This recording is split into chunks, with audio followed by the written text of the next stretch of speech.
La première fois que j'ai dit à ma mère que j'allais voir un psychiatre parce que j'avais pas le choix pour mettre un arrêt de travail, et à mon père aussi, c'était: «Non mais les psychiatres, c'est des charlatans, c'est des marabouts, c'est des enfants de griots».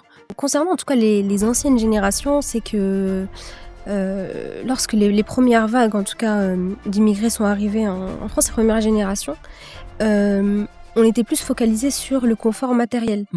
Et on n'est pas focalisé en fait sur... On est dans la survie, on n'est pas dans le confort psychologique. Donc on a vraiment l'impression que c'est comme une sorte de luxe, que c'est faire des manières quand on va aller voir le psychologue. La colonialité, je crois, est aussi un élément historique important à incorporer dans nos discussions pour savoir parfois pourquoi on n'arrive pas à parler de santé mentale.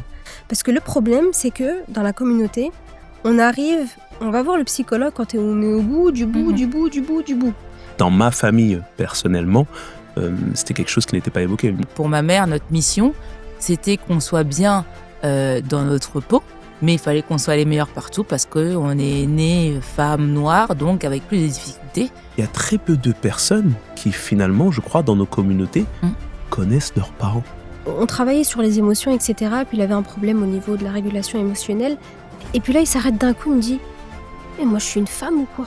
Les hommes, on ne discute pas entre nous.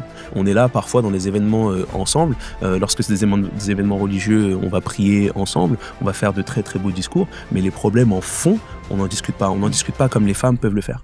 Un Africain peut-il mourir de tristesse ? À un moment donné, on te demande à toi si ça va. Et en fait, aussi fou que ça paraisse, on ne s'attend pas à autre chose que tu dises que ça va.